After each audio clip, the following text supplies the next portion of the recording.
Kilat News Updates.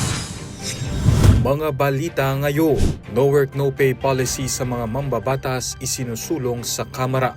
Oriental Mindoro Truth Mission, mga grupo naglabas ng resulta ng investigasyon sa January 1 encounter na nawagan ng hustisya sa Kamara. Tourism promotions na may larawan ni Secretary Cristina Frasco ipinatatanggal na. Ako po si Cesar Soriano para ihatid ang nangungunang mga balita sa buong kapuluan ngayon. Isinusulong ni House Majority Leader Sandro Marcos ang implementasyon ng no work no pay policy sa mga miyembro ng Kongreso. Sa inihaing House Bill No. 7432, pinaliwanag ng Presidential Son na ang no work no pay ay isang general labor standard sa mga manggagawa sa bansa. Ngunit sa mga mambabatas, patuloy silang tumatanggap ng sahod pumasok man o hindi. Giit ni Marcos, dapat iugnay ang sahod at benepisyo ng mga mambabatas sa kanilang aktual na pagdalo at pakikilahok sa mga sesyon, pagdinig at iba pang opisyal na tungkuli.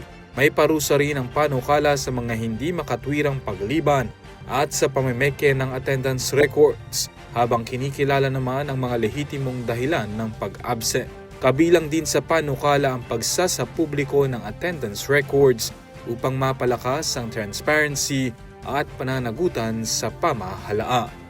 Inilahad ng Buklod Kapayapaan, Hands Off Our Children Movement at Nabangani Fact-Finding and Solidarity Mission ang resulta ng kanilang independenteng investigasyon sa Abra de Ilog, Oriental Mindoro sa isang press conference noong February 3, kaugnay ng armadong engkwentro noong January 1. Batay sa fieldwork noong January 27 hanggang 28 sa 4 na sitio ng Barangay Kabakaw, iginiit ng mga grupo na walang bakbakan sa loob ng residential areas, ngunit nakaranas ang mga sibilyan ng matinding takot, trauma at pansamantalang paglikas.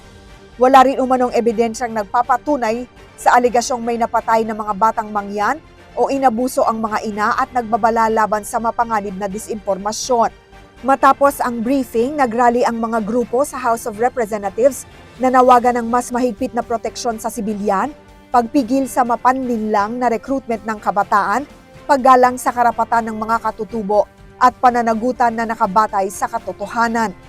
Ipinag-utos ni Tourism Secretary Cristina Frasco sa lahat ng regional offices ng Department of Tourism o DOT at mga lokal na pamahalaan na alisin ang promotional materials na mayroong pangalan at larawan niya. Ito ay matapos punahin sa pagdinig sa Senado kahapon ang umano'y paggamit niya sa tourism programs at marketing materials ng DOT para sa kanyang self-promotion, kabilang ang isang magazine feature sa Japan. Ayon kay Frasco, inatasan na niya ang pag-takedown ng mga materyales at ipinagbawal na rin ang paglalagay ng mga streamers na may kanyang pangalan. Sa kabila nito, muling itinanggi ni Frasco ang alegasyong self-promotion dahil aniya hindi naman siya tatakbo sa anumang national position at sadyang madalas lang siyang makita dahil siya ay nagtatrabaho. Muli rin itong iginiit na ang pag-feature sa kanya sa isang Japanese magazine ay unauthorized at walang pahintulo, kaya nakipag-ugnayan na siya sa naturang publication upang humingi ng paliwanag. Ako po si Cesar Soriano, kasama nyo sa bawat pagputo ng balita.